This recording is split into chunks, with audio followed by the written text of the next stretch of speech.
क्या दोस्तों आपको पता है आने वाले तूफान तौकते का नाम किस देश ने रखा है? दुनिया का सबसे बड़ा कूलिंग सिस्टम किसने स्थापित किया है? ग्रीन ऊर्जा अवार्ड से किसको सम्मानित किया गया?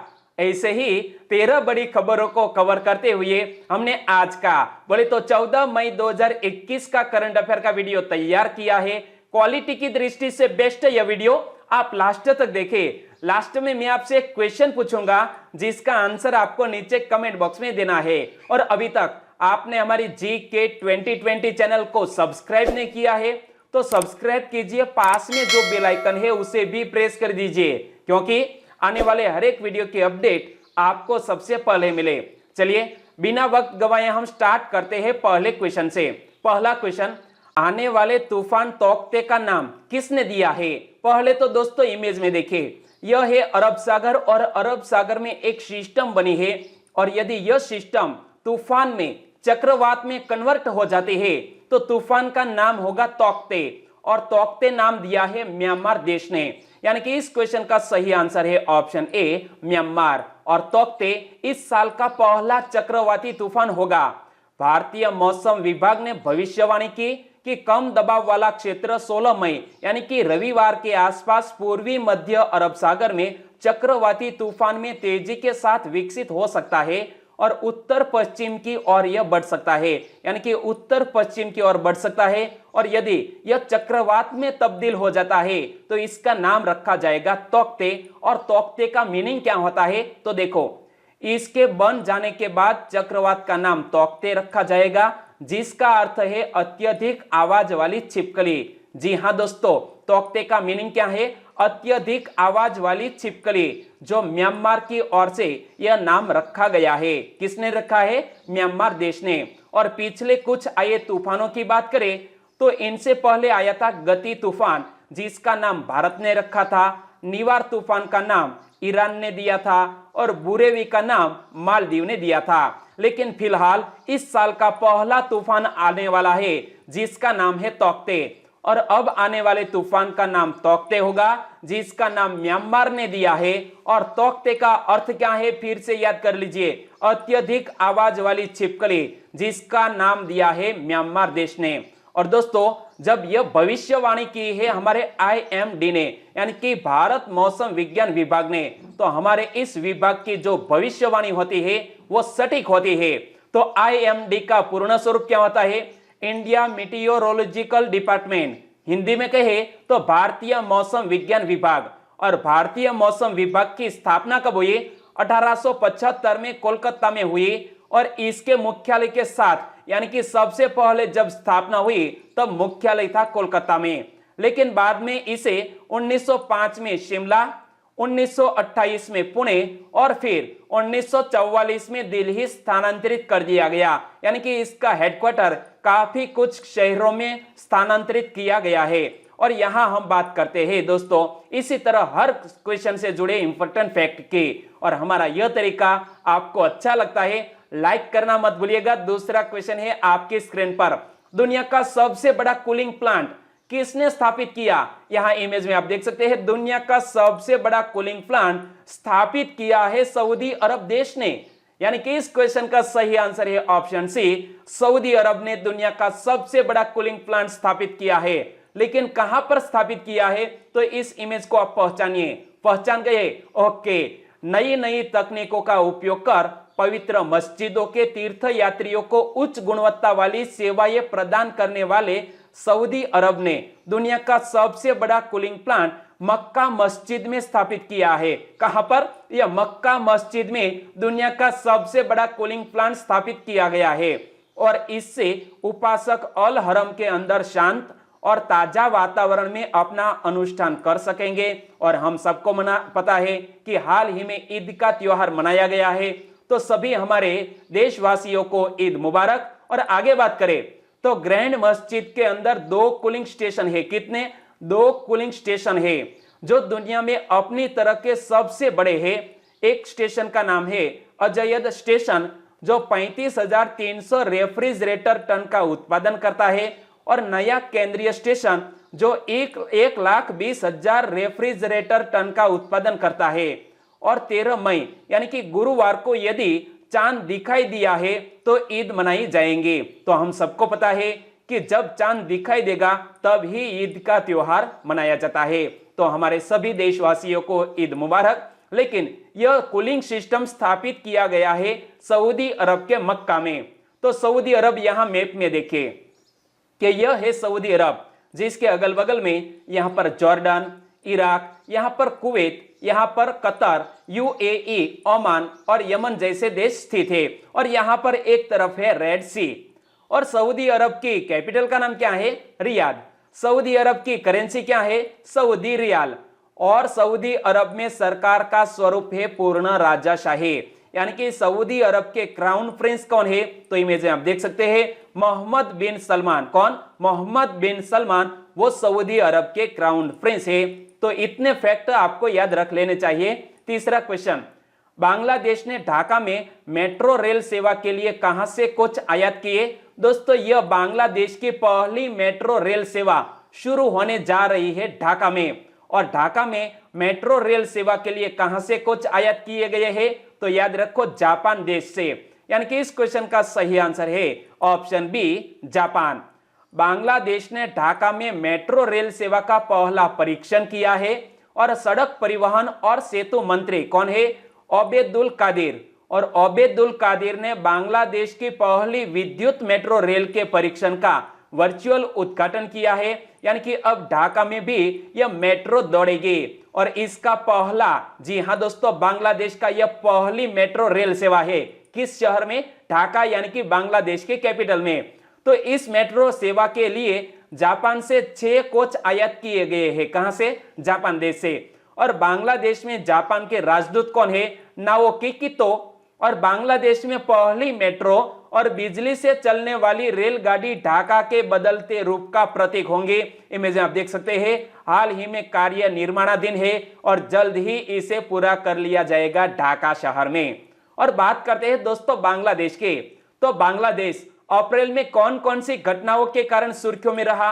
वो पांचों घटनाओं को हम फिर से याद कर लेते हैं ताकि अप्रैल में बांग्लादेश कौन कौन सी घटनाओं के कारण सुर्खियों में रहा वो फिर से रिवाइज हो जाए। तो पहला क्वेश्चन मैंने आपको बताया था, रूपपुर निम्न में से किस देश में निर्माणाधीन एक परमाणु ऊर्जा संयंत्र है? बांग्लादेश में। भारत और किस देश के बीच मित्ताली एक्सप्रेस दौड़ेगी? भारत और बांग्लादेश के बीच मित्ताली एक्सप्रेस दौड़ेगी। हाल ही में बहुराष्ट्रीय सैन्य अभ्यास शांतिर ओग्रो सेना 2021 किसने आयोजित किया? दोस्तों, एक बहुराष्ट्रीय सैन्य अभ्यास जिसका नाम रखा गया था शांतिर ओग्रो सेना, और इसको आयोजित किया था बांग्लादेश ने। और भी 2 क्वेश्चन है जो सुर्खियों में आए थे। वो क्वेश्चन क्या थे? देखो, हाल ही में किसने देशव्यापी लॉकडाउन लगाने की घोषणा की? कोविड-19 के कारण बांग्लादेश ने देशव्यापी लॉकडाउन लगाने की घोषणा की। और हाल ही में बांग्लादेश को कोविड महामारी से निपटने के लिए $1 अरब की वित्तीय सहायता किसने दी? विश्व बैंक ने। तो ये पांचों क्वेश्चन को लेकर बांग्लादेश करंट अफेयर में था और आपको मजा आया? ओके, वीडियो को लाइक जरूर कर दीजिएगा। चौथा क्वेश्चन, हाल ही में एक ऑनलाइन बाढ़ रिपोर्टिंग और सूचना प्रबंधन प्रणाली का शुभारंभ कहां किया गया? हाल ही में एक ऑनलाइन बाढ़ रिपोर्टिंग और सूचना प्रबंधन प्रणाली का शुभारंभ किया गया है असम राज्य में। यानी कि इस क्वेश्चन का सही आंसर है ऑप्शन सी, असम राज्य। असम राज्य आपदा प्रबंधन संस्थान और यूनिसेफ द्वारा संयुक्त रूप से विकसित यह ऑनलाइन प्रणाली मौजूदा असम में बाढ़ नियंत्रण तंत्र का स्थान लेंगे। यानी कि असम के द्वारा एक हाल ही में, यहां पर क्या लिखा है पढ़ो तो, flood reporting and information management system, और इस सिस्टम को असम राज्य आपदा प्रबंधन संस्थान ने यूनिसेफ के सहयोग से स्थापित किया है। और इस सिस्टम से आपदा से असम राज्य को राहत मिलेगी। तो क्या बात है, देखो, असम की मौजूदा बाढ़ रिपोर्टिंग प्रणाली में मैन्युअल सत्यापन और गुणवत्ता नियंत्रण प्रणाली शामिल है, जिसके कारण इसमें काफी समय लगता है। जबकि नई बाढ़ रिपोर्टिंग प्रणाली दैनिक आधार पर बाढ़ रिपोर्टिंग करेगी। यानी कि असम राज्य को बाढ़ से बचाएगी यह सिस्टम। और वेब कम मोबाइल एप्लीकेशन तकनीक से चालित यह नई प्रणाली बाढ़ प्रभावित लोगों को राहत और पुनर्वास अनुदान प्रदान करने में मददगार साबित होगी। साथ ही इससे फसलों और पशुधन के नुकसान की स्थिति की भी जांच की जा सकेगी। और दोस्तों, यह यूनिसेफ के सहयोग से स्थापित की गई है। किस राज्य में? असम राज्य में। तो असम की बेसिक इंफॉर्मेशन मैंने आपको कई बार बताई, लेकिन अप्रैल और मई मंथ में असम कौन कौन सी घटनाओं के कारण करंट अफेयर में रहा, तो ये देखिए। असम में कुछ वर्गों द्वारा संविधान के किस अनुच्छेद के प्रावधानों के तहत एक स्वायत्त राज्य की मांग उठाई जा रही है? अनुच्छेद 244(a) के तहत असम राज्य में कुछ वर्गों द्वारा एक स्वायत्त राज्य की मांग उठाई जा रही है। और रोंगाली बिहू किस राज्य के नव वर्ष को चिन्हित करता है? असम राज्य के नव वर्ष को चिन्हित करता है यह त्योहार रोंगाली बिहू। और कुछ दिन पहले की ही बात है कि असम के नए मुख्यमंत्री कौन बन गए हैं? हेमंत बिस्वा शर्मा असम के नए मुख्यमंत्री बन गए हैं। 5वां क्वेश्चन, हाल ही में होमेन बोर्गोहाइन का निधन हो गया, वे कौन थे? होमेन बोर्गोहाइन का निधन हो गया, वो एक जाने माने पत्रकार थे एवं साहित्यकार थे। यानी कि इस क्वेश्चन का सही आंसर है ऑप्शन ए और बी दोनों। हमारा आंसर बन जाता है ऑप्शन डी। और होमेन बोर्गोहाइन का हाल ही में कोविड-19 से संक्रमण होने के बाद ठीक हो गए थे, लेकिन बाद में निधन हो गया। असमिया साहित्यकार और पत्रकार होमेन बोर्गोहाइन का कोविड-19 संक्रमण के बाद जटिलताओं के कारण गुवाहाटी के एक अस्पताल में निधन हो गया है। यानी कि कोविड-19 संक्रमण के बाद वो ठीक हो गए थे, लेकिन कुछ जटिलताओं के कारण गुवाहाटी के एक अस्पताल में निधन हो गया है। और 1978 में उनकी किताब पिता पुत्र के लिए साहित्य अकादमी पुरस्कार मिला था। तो यह फैक्ट हमें याद रख लेना है कि होमेन बोर्गोहाइन को पिता पुत्र नामक एक किताब के लिए साहित्य अकादमी पुरस्कार मिला था। और होमेन बोर्गोहाइन 89 साल के थे, जिसका हाल ही में निधन हो गया है। और भी दो महानुभाव जिसका कोविड-19 के कारण या और कारणों से निधन हो गया है, तो वो बात करें कि आकाशवाणी के पूर्व उर्दू समाचार वाचक अफसर अली जाफरी का निधन हो गया। वे 70 वर्ष के थे। तो याद रखो, पिछले लगभग 4 दशक तक कार्य किया था उन्होंने उर्दू समाचार वाचक के रूप में। नाम था अफसर अली जाफरी, जिसका 70 वर्ष की आयु में निधन हो गया है। और भारतीय सूचना सेवा अधिकारी दयावंती श्रीवास्तव का कोविड-19 संक्रमण से निधन हो गया। वे पत्र सूचना कार्यालय यानी कि PIB नई दिल्ली में कार्यरत थे। तो दयावंती श्रीवास्तव का भी कोविड-19 के कारण निधन हो गया है। 6ठा क्वेश्चन, एम्फोटेरिसिन बी दवा कौन सी बीमारी के लिए इस्तेमाल की जाने वाली दवा है? दोस्तों, हाल ही में करंट अफेयर में आई इस दवा की पूरे भारत देश में चर्चा हो रही है, जिसका नाम है एम्फोटेरिसिन बी दवा। और यह म्यूकोरमाइकोसिस नामक बीमारी के लिए इस्तेमाल की जाने वाली दवा का नाम है। यानी कि इस क्वेश्चन का सही आंसर है ऑप्शन डी, म्यूकोरमाइकोसिस। और इस बीमारी के बारे में मैंने आपको करंट अफेयर में बताया था कि कोविड-19 के बाद यदि कोई व्यक्ति कमजोर हो जाता है, इनकी रोग प्रतिरोधी क्षमता कम हो जाती है, इसे यह म्यूकोरमाइकोसिस बीमारी होती है। तो सरकार ने म्यूकोरमाइकोसिस बीमारी का मुकाबला करने के लिए एम्फोटेरिसिन बी दवा की उपलब्धता बढ़ाने के लिए कई उपाय किए हैं। और हमारे महाराष्ट्र में तकरीबन 200 ऐसे मरीज सामने आए हैं जिसको यह म्यूकोरमाइकोसिस बीमारी हुई हो। तो कोविड से ठीक होने के बाद कई लोगों में म्यूकोरमाइकोसिस बीमारी के लक्षण दिखते हैं। इस बीमारी से निपटने के लिए एम्फोटेरिसिन कौन सी दवा? एम्फोटेरिसिन बी दवा की मांग हाल ही में काफी बढ़ गई है। तो दोस्तों, इस दवा का नाम याद रखना है। और म्यूकोरमाइकोसिस बीमारी के लक्षण कौन से होते हैं वो भी मैंने आपको बताया था, ठीक है ना। चलिए 7वां क्वेश्चन, सुर्खियों में रहा मे फ्लावर फॉर 100 के संदर्भ में कौन सा विकल्प सही है? सुर्खियों में रहा मे फ्लावर फॉर 100 यह मानव रहित पौध है। यानी कि इस क्वेश्चन का सही आंसर है ऑप्शन बी, मानव रहित पौध। इमेज में आप देख सकते हैं जिसका नाम है मे फ्लावर फॉर 100। दुनिया का पहला मानव रहित पौध जिसका नाम मे फ्लावर फॉर 100 है। और इस पौध को अटलांटिक के पार नेविगेट करने के लिए निर्धारित किया गया है। इसे IBM के सहयोग से समुद्री अनुसंधान संगठन प्रोमेर द्वारा बनाया गया है। IBM के सहयोग से प्रोमेर द्वारा बनाया गया है। और मे फ्लावर फॉर 100 पूरी तरह से स्वायत्त जहाज है। यह एक 15 मीटर लंबा ट्रिमरन है जिसका वजन है 9 टन। और यह आर्टिफिशियल इंटेलिजेंस और सोलर पैनल के माध्यम से सूर्य की ऊर्जा संचालित होता है, यानी कि सौर ऊर्जा से संचालित होता है। इमेज में आप देख सकते हैं सोलर पैनल लगाए गए हैं इस मे फ्लावर 400 पौध पर। और मे फ्लावर 400 स्वायत्त जहाज किसी भी समुद्र की खोज में वैज्ञानिकों को एक बढ़त प्रदान करता है, क्योंकि जहाज मानव रहित होगा और आईबीएम के सहयोग से इसे विकसित किया गया है। तो आईबीएम के मुख्य कार्यकारी अधिकारी यानी कि सीईओ कौन है? अरविंद कृष्णा। और आईबीएम का मुख्यालय कहां पर स्थित है? अमेरिका यानी कि यूएसए के आर्मोक में आईबीएम का हेडक्वार्टर स्थित है। 8वां क्वेश्चन, एचआरसी जांच कौन सी बीमारी के शीघ्र निदान तथा उपचार में मदद होगी? दोस्तों, हाल ही में भारतीय वैज्ञानिकों ने एक बहुत बड़ी उपलब्धि हासिल की है, एचआरसी जांच। और इस जांच के जरिए कैंसर बीमारी की शीघ्र निदान और उपचार में मदद मिलेगी। यानी कि कैंसर होने से 1 साल पहले इस महत्वपूर्ण जांच से पता चल जाएगा। यानी कि इस क्वेश्चन का सही आंसर है कैंसर। मुंबई स्थित एपिजेनेरेस बायोटेक प्राइवेट लिमिटेड और उसकी सहयोगी सिंगापुर की टजार लैब्स ने एक नॉन इन्वेसिव परीक्षण तैयार किया है। इस जांच से ट्यूमर की कोशिकाओं के बनने और संबंधित लक्षणों के दिखाई देने के 1 साल पहले भी शरीर में कैंसर की सटीक उपस्थिति का पता लगा जा सकता है।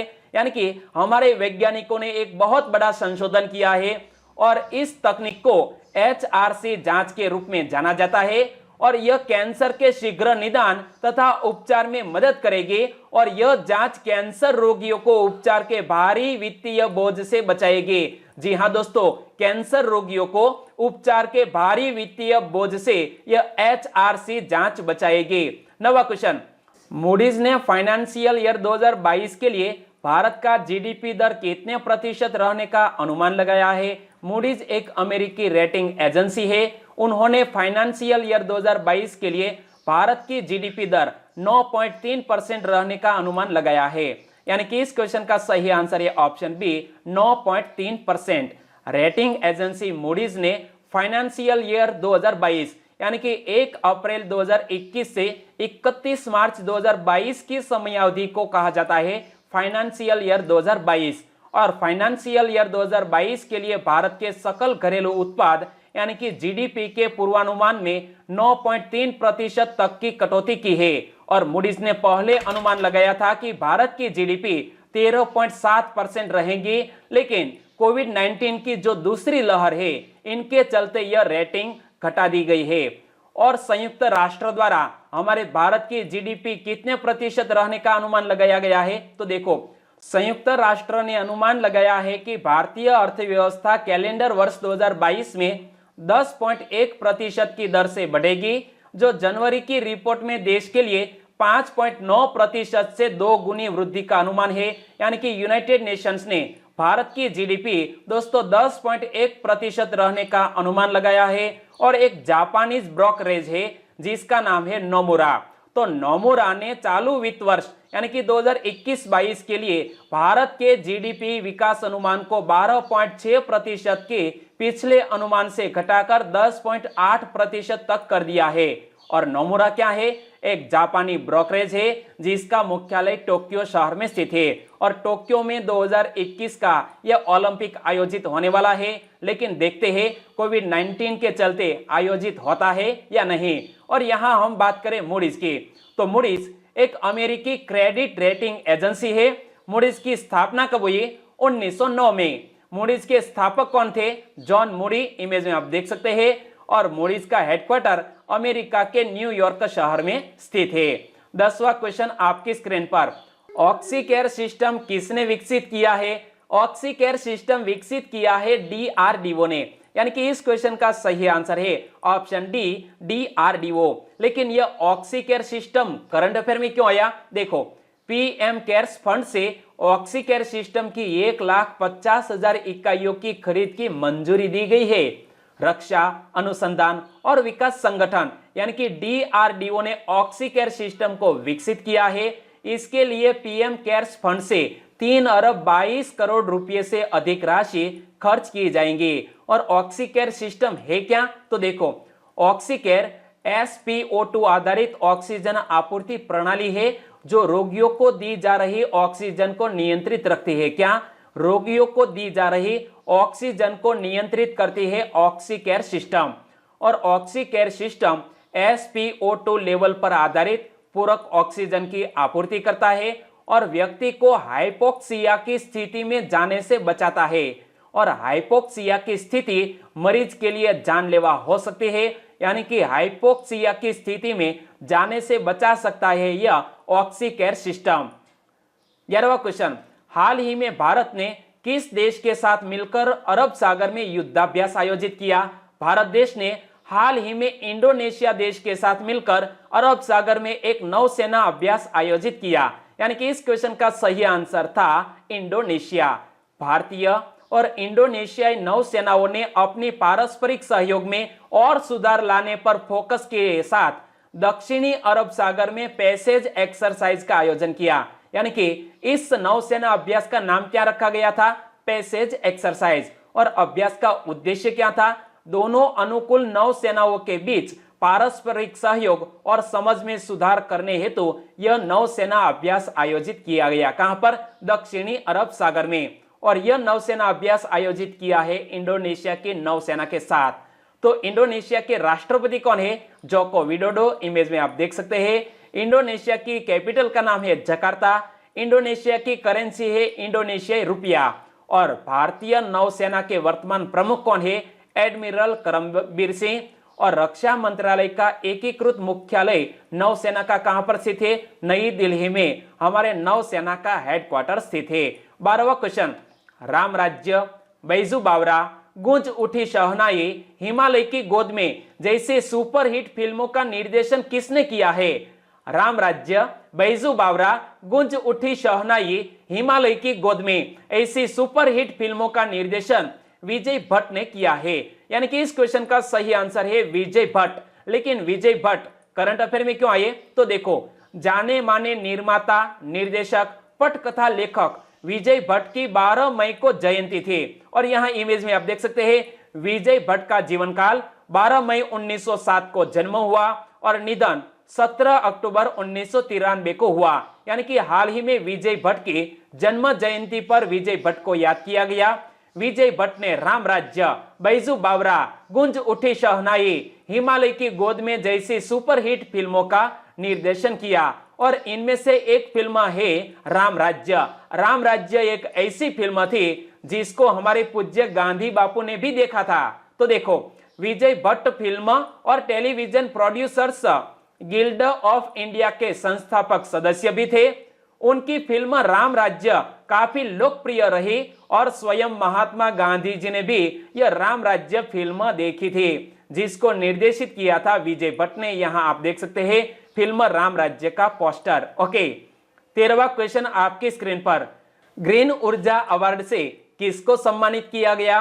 ग्रीन ऊर्जा अवार्ड से सम्मानित किया गया है इरेडा को, यानी कि इस क्वेश्चन का सही आंसर है IREDA, Indian renewable energy development agency limited. Short में बोले तो इरेडा को भारतीय चैम्बर ऑफ कॉमर्स यानी कि आईसीसी द्वारा इस वर्ष रिन्यूएबल एनर्जी के लिए फाइनेंसिंग इंस्टीट्यूशन में अग्रणी सार्वजनिक संस्थान होने के लिए ग्रीन ऊर्जा अवार्ड से सम्मानित किया गया है। किसको? इरेडा को। तो इरेडा का पूर्ण स्वरूप क्या होता है? यहां आपने पढ़ लिया, Indian renewable energy development agency limited IREDA का पूर्ण स्वरूप है। और इरेडा को ग्रीन एनर्जी फाइनेंसिंग में निभाई जाने वाली महत्वपूर्ण और विकास संबंधी भूमिका के लिए यह पुरस्कार मिला है। इरेडा का हेडक्वार्टर कहां पर स्थित है? नई दिल्ली में। इरेडा की स्थापना कब हुई? 11 मार्च 1987 को इरेडा की स्थापना हुई। और अब बात करते हैं लास्ट वीडियो के क्वेश्चन के। लास्ट वीडियो में मैंने आपसे क्वेश्चन पूछा था, मिलो न तुम तो हम घबराए गीत किसने लिखा है? हीर रांझा फिल्म का यह गीत लिखा है कैफी आजमी ने, यानी कि इस क्वेश्चन का सही आंसर था ऑप्शन बी, कैफी आजमी। लगभग सभी दोस्तों ने इस क्वेश्चन का बिल्कुल सही आंसर दिया है। इनमें से कुछ फ्रेंड के नाम लेना चाहूंगा, तो वो है नीलम अग्रावत, कीर्तन प्रजापति, कंटारिया कृष्णा और चावड़ा पूजा ने इस क्वेश्चन के बारे में डिटेल में बताया। हिरल ठाकुर ने ओडिशा की बेसिक इंफॉर्मेशन बताई। बहुत बढ़िया, इन सभी दोस्तों का आंसर बिल्कुल सही है। और भी सब्सक्राइबर फ्रेंड है, वो है नीलोफर मीर, चौधरी प्रतीक, हैरी आसोडिया फ्रॉम गुजरात जूनागढ़ से, और सेनवास संजय ने इस क्वेश्चन के बारे में डिटेल में लिखा है। बहुत बढ़िया, जेसल राजपूत, आपका आंसर भी बिल्कुल सही है। और भी हमारे सब्सक्राइबर फ्रेंड है सोलंकी शैलेश और पूजाबा जाला जाडेजा, दोनों ने बिल्कुल सही आंसर दिया है। कांग्रेचुलेशन। और आज के वीडियो का क्वेश्चन ए रहा स्क्रीन पर, प्रोजेक्ट हिल इंडिया, क्या प्रोजेक्ट हिल इंडिया किसने शुरू किया है? प्रोजेक्ट हिल इंडिया नामक अभियान किसने शुरू किया है? 4 अभिनेता के नाम आपकी स्क्रीन पर है। सही ऑप्शन चुन लिया है तो आंसर दीजिए नीचे कमेंट बॉक्स में। और वीडियो वाकई में आपको अच्छा लगा है, हेल्पफुल लगा है, तो आपके दोस्तों को फेसबुक, व्हाट्सएप या टेलीग्राम के जरिए इस वीडियो के लिंक शेयर करना मत भूलिएगा। बस छोटी सी उम्मीद के साथ वीडियो खत्म करते हैं, फिर मिलेंगे नए करंट अफेयर वीडियो के साथ। तब तक के लिए टेक केयर एंड जय हिंद।